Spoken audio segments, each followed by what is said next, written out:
Bonjour à tous, c'est Maxime Galland, je suis très heureux de vous retrouver pour ce format short.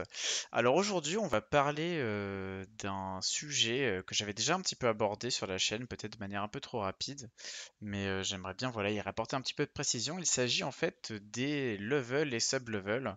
Donc là, j'en profite pour vous montrer une map sur laquelle je travaille en ce moment. Alors c'est sur du Unreal 5. Les mécaniques de level et de sub-level telles que je vais en parler là en fait sont pas compatibles lorsque vous avez des projets Unreal 5 World Partition.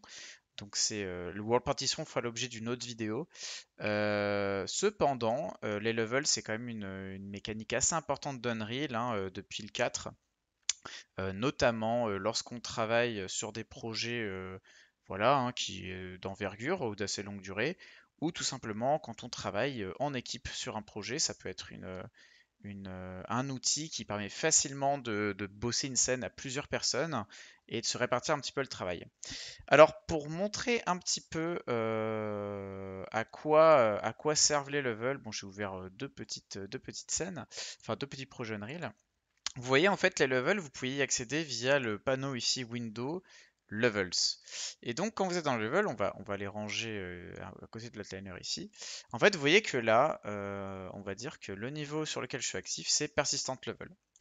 Si je crée par exemple une petite, voilà, un petit dossier qu'on va appeler Level Zone et que dans ce petit dossier, je crée des niveaux level, par exemple, je sais pas, un level euh, bush pour buisson, et qu'après ce niveau bush, je le prends et je viens le glisser ici dans le persistent level, enfin sous l'onglet level dans la hiérarchie du persistent level, eh bien, regardons ensemble ce qu'on peut faire avec et à quoi ça sert.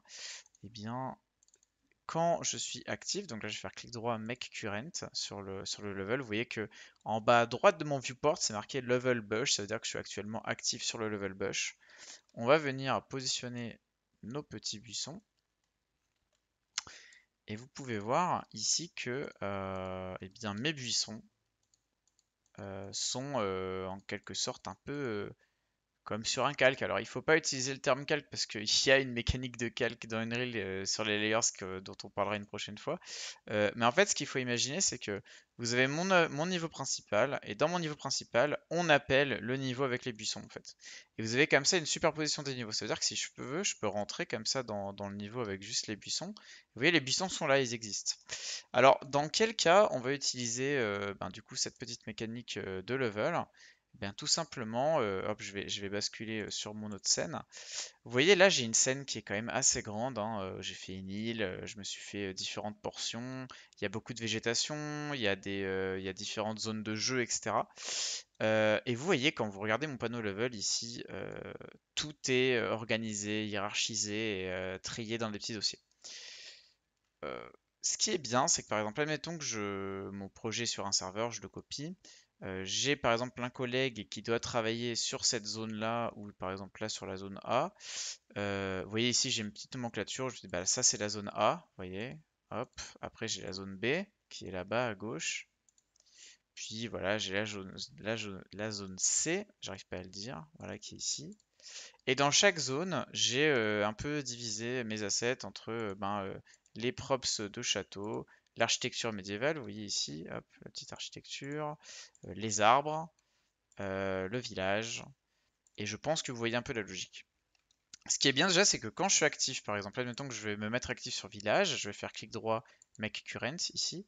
Dans mon outliner, j'ai une option, si je vais dans le petit réglage, qui est Only in Current Level. Et ça, c'est génial. Moi, ça me sert vraiment au quotidien, surtout quand j'ai des scènes comme ça qui ont peut-être 10, 15, 20 000 assets à charger dans l'outliner. Là, en fait, ce qui est vraiment bien, c'est que je me retrouve avec un outliner qui est tout propre, qui est vraiment facile à organiser et facile à pratiquer et qui n'est pas pollué. C'est-à-dire que si vraiment je suis en train de travailler sur cette zone-là du niveau, j'ai pas besoin d'avoir les éléments qui sont à l'autre bout de la carte. C'est vraiment overkill. Donc ça, c'est super. Ce qui est bien aussi, c'est que en fait, si on regarde un petit peu de plus près la structure de mon dossier, chaque level ici est en fait une UMAP. Vous voyez, c'est un fichier .umap. Les fichiers .umap, là où ils sont, en fait, ce qui est pratique, c'est qu'ils sont bien évidemment interchangeables. Donc je vous redirigerai vers une autre vidéo où je parle un petit peu du merge entre les projets. Le merge, c'est quand on a deux projets et qu'on essaie de passer du contenu d'un projet vers l'autre. Mais ce qu'il faut imaginer, c'est qu'en production, en fait, vous avez des logiciels d'arborescence, hein. On peut parler de Plastic SCM, GitHub, GitKraken, Fork, enfin voilà, différents outils qui permettent de travailler à plusieurs et de faire du versionning. Et ce qui est bien, c'est que un UMAP, c'est exportable, c'est partageable et c'est écrasable. Donc ça veut dire qu'on peut le prendre et le remplacer d'un projet à l'autre. Ce qui veut dire qu'admettons que j'ai un camarade ou un collègue qui a le même projet que moi, il travaille sur le level village B, donc il arrive, il se met actif ici, make current, il fait des modifications sur le village ici, et ensuite il va dans son petit Windows, alors il faut que je le trouve, mais vous voyez ici la village B, ce level. Admettons que mon camarade me fasse parvenir le village B ici, eh bien je vais pouvoir l'écraser dans mon projet et profiter de, tout simplement de sa mise à jour. Donc ça permet souvent de bosser à plusieurs. Moi j'ai déjà connu des projets ou des situations où par exemple on avait une section, on avait un niveau master par zone d'un niveau de jeu.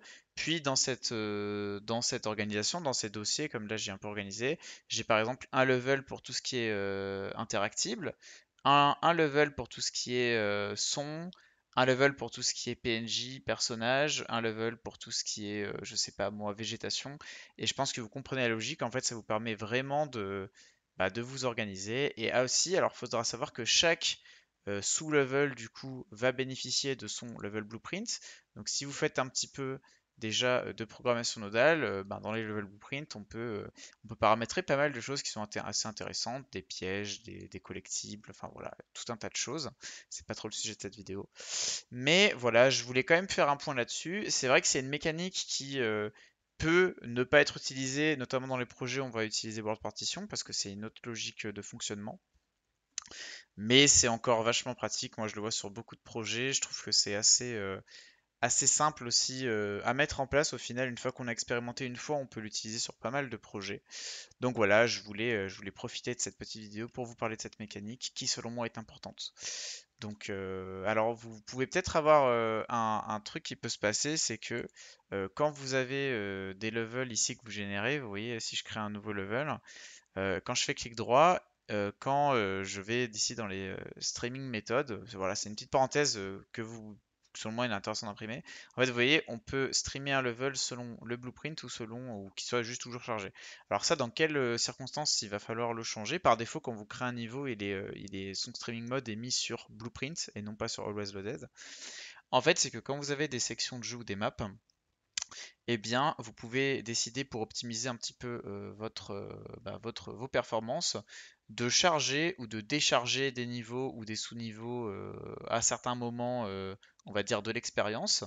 Et donc, tout ça va se passer dans les streamings, dans le level streaming. Et si vous voulez, par exemple, si vous faites juste une scène pour une cinématique ou quelque chose, vous n'avez vraiment pas besoin d'optimiser de la perf. Vous n'avez pas forcément à le gérer et donc vous pouvez juste mettre que c'est toujours chargé. Comme ça, quand vous faites un play, votre modèle se charge. Je vais vous montrer un petit peu ce qui se passe, hein. Je le fais vraiment très rapidement.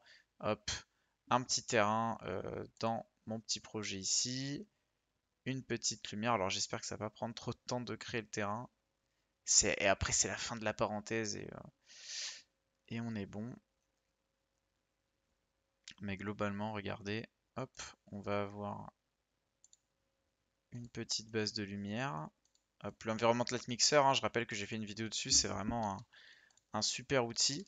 Donc admettons, voilà, je fais des petites choses, voilà, je sculpte un peu mon terrain. Et je veux ajouter un nouveau level, je vais l'appeler par exemple chaise, voilà. Ah, je suis pas très inspiré sur le nom, mais j'arrive ici, je mets chaise en hiérarchie de mon persistent level, je pose des chaises, voilà. Vous voyez, si je fais un play, simulate, les chaises ont disparu. Voilà, ça on m'appelle souvent pour me demander Maxime, mes chaises ont disparu, pourquoi? Eh bien, parce que ici le level est call en blueprint dans son level streaming et si on met always loaded, les chaises restent là et nous n'avons rien à paramétrer pour qu'elles apparaissent. Donc c'est la version plus simple. Alors c'est pas la version la plus optimisée, mais de toute manière, si vous êtes sur des projets, bah, déjà le level string peut être le sujet d'une prochaine vidéo et en plus, si vous êtes juste voilà, environnement artiste et que vous faites de set dressing, peut-être que c'est plutôt un développeur derrière qui passe derrière vous et qui gère ce genre de problématique. Mais voilà, pour que la vidéo soit un peu plus complète, voilà, je me disais ça peut être intéressant de parler de ça. Bien évidemment, on peut créer des fichiers, hein, un peu comme dans le Kleiner, et après s'organiser. Donc voilà, pour moi, j'ai fait un petit peu le tour, voilà, de moi ce que je voulais parler, et je vous dis à très bientôt pour de nouvelles vidéos. C'était Maxime, à plus, bye.